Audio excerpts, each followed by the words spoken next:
Salam Kopastus.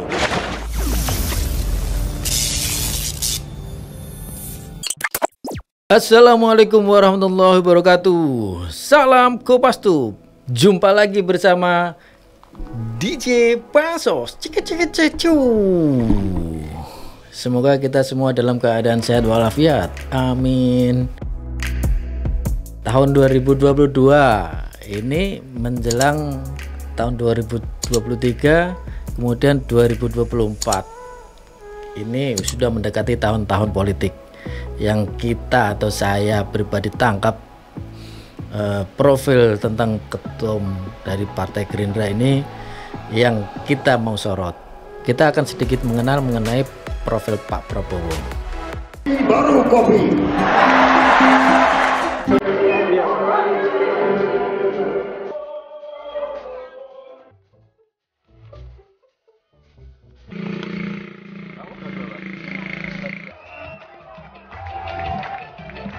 Ini saya terkesima dengan tulisan ini. Namanya mirip dengan Pak Prabowo Subianto, Kapten Anumerta Subianto Joyo Hadikusumo. Ini kalau tidak salah pejuang zaman Belanda dulu, pamannya Pak Prabowo, betul ya? Adiknya Pak Sumitro.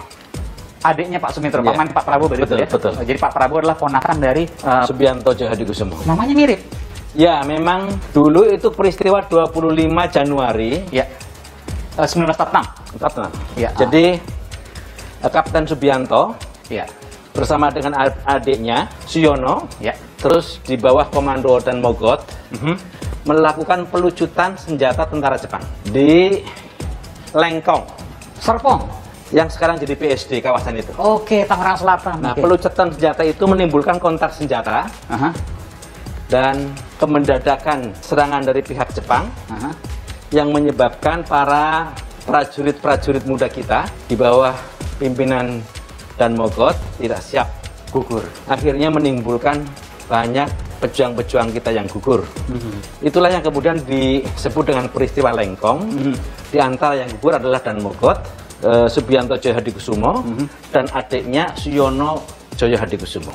Oh, itu semua pamannya Pak Prabowo. Dua orang ini adalah adik Pak Mitro dan pamannya Pak Prabowo. Oke. Ketika Pak Mitro Iya. begitu besar kehilangan dua adiknya laki-laki, Aha. beliau bertekad suatu hari nanti kalau saya dan keluarga ditakdirkan memiliki anak laki-laki, dia akan mengabadikan nama adiknya menjadi nama.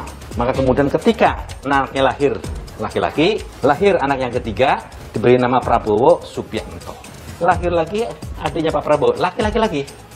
Lahirlah Pak Hashim. Hashim, maka disebut Hashim Suyono. Ini adalah catatan puisi yang ditemukan dalam Oke. saku Subianto, ya, ketika dalam kondisi gugur rupanya almarhum telah menuliskan pesan ini. Nggak ada yang tahu sebelumnya, setelah Tidak ada yang kemudian tahu. gugur dikeluarkan dari sakunya, Ya. baru keluar tulisan ini. Inilah yang ternyata. Itu sekilas tentang silsilah atau sedikit silsilah tentang Pak Prabowo. Pada dasarnya beliau adalah ada garis-garis keturunan patriotik. Bagaimana perspektif tentang Pilpres nanti di 2024? Apa pertanyaan Aiman? Kita simak. Jadi akan mendeklarasikan dalam waktu dekat. Ya, kalau dari internal kader Partai Gerindra dari semua kalangan semuanya ingin Pak Prabowo masuk. Nggak ada nama lain. Tidak ada nama lain, hanya Prabowo Subianto, tim tunggal. Kalau Pak Prabowo mau nanti. Kan belum dijawab. Saya punya keyakinan beliau maju. Tadi sudah disampaikan bahwa Pak Prabowo akan maju. Nah, kita akan sedikit kepoin tentang siapa calon wakilnya. Kita simak videonya. Ya, memang keunikan di Jawa Barat tidak ada satu partai yang menjadi pemenang dua kali, tidak ada. Ini keunikan Jawa Barat. Nah, memang setelah 2009 ada Demokrat, terus diambil sama 2014 PDIP dan 2019 oleh Gerindra. Tapi kami masih yakin 2024 kita masih ada di paling atas, insya Allah. Kenapa? Karena kami juga memantau kawan-kawan, sahabat-sahabat di arus bawah, legislatif bawah itu masih berdampingan terus dengan masyarakat, masih mengawal kepentingan masyarakat. Kalau saya tanyakan begini, Kang, wakilnya siapa? Kita tidak berprinsip pada wakil, siapapun itu wakilnya. Kenapa? Ya, karena gini, amanat dari masyarakat itu tidak bicara wakil. Amanat dari masyarakat, tolong sampaikan bahwa kami masih membutuhkan Pak Prabowo sebagai presiden. Jangan-jangan kalau wakilnya dirasa nggak pas, nanti nggak milih juga. Jadi wakilnya harus disiapkan juga dong. Kira-kira punya calon A, B, C. Jadi gini, kalau sudah bicara masalah calon atau wakilnya, tentu kita juga ada strategi khusus. Oke, jadi kalau sekarang Pak Prabowo mewakili katakanlah generasi yang senior, lalu kemudian wakilnya harus mewakili generasi milenial dan di bawahnya. Itu tadi yang disampaikan oleh Wakil Ketua DPD Jawa Barat. Siapapun wakilnya, yang penting Prabowo presidennya.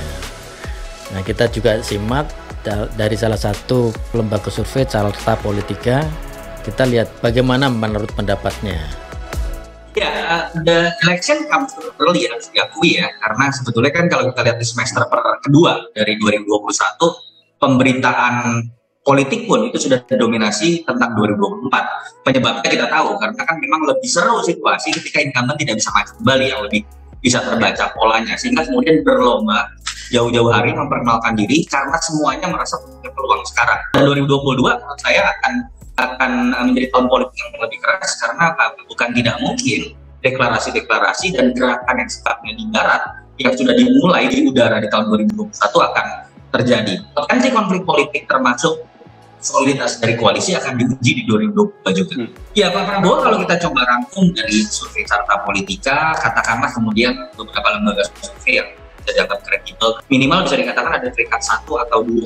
Ini sebuah modal. Tapi saya harus mengatakan klimaksnya sudah dilewati, jadi sekarang sudah menuju proses anti klimaks. Katakanlah beliau masih di peringkat 1 atau 2, tapi kalau kita mau jujur, pertama angka elektabilitas dari rilis survei itu tidak atau jauh di bawah dari perolehan suara Pak Prabowo 2014 dan 2019. Kedua, kalau kita lihat disebabkan oleh tingkat pengenalannya yang jauh lebih tinggi dibandingkan dengan calon-calon lain.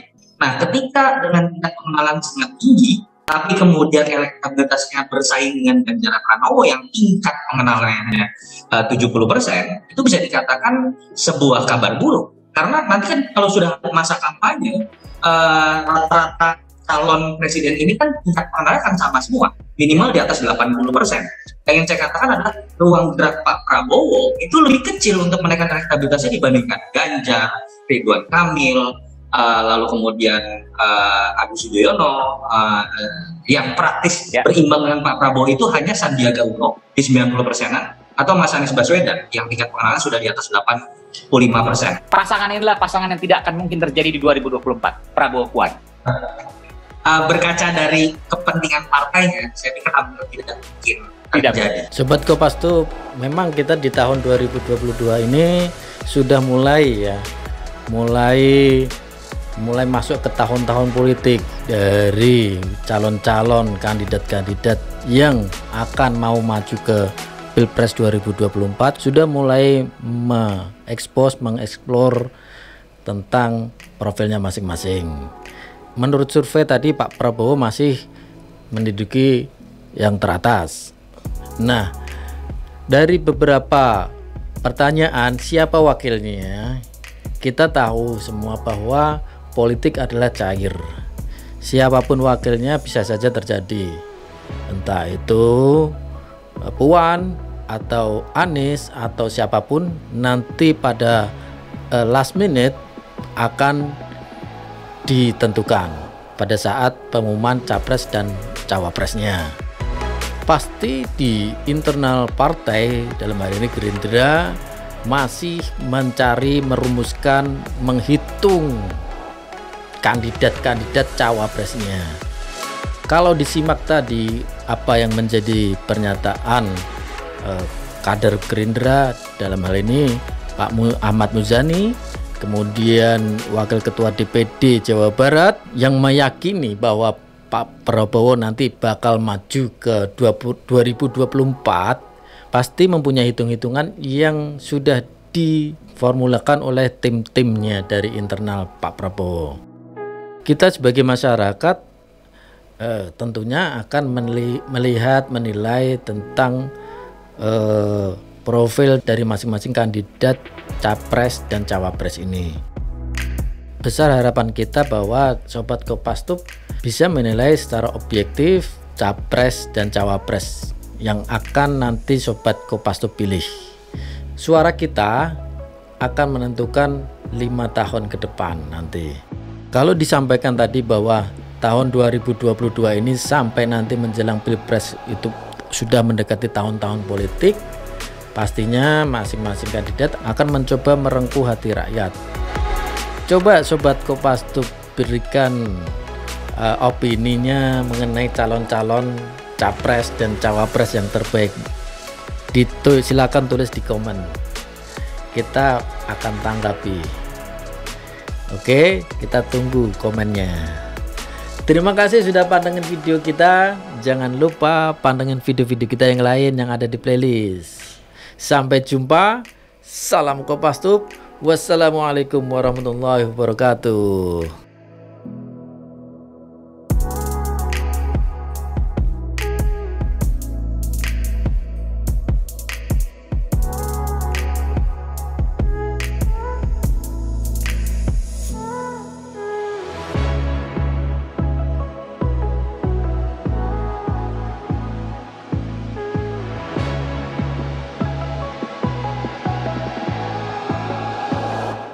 Salam Kopassus.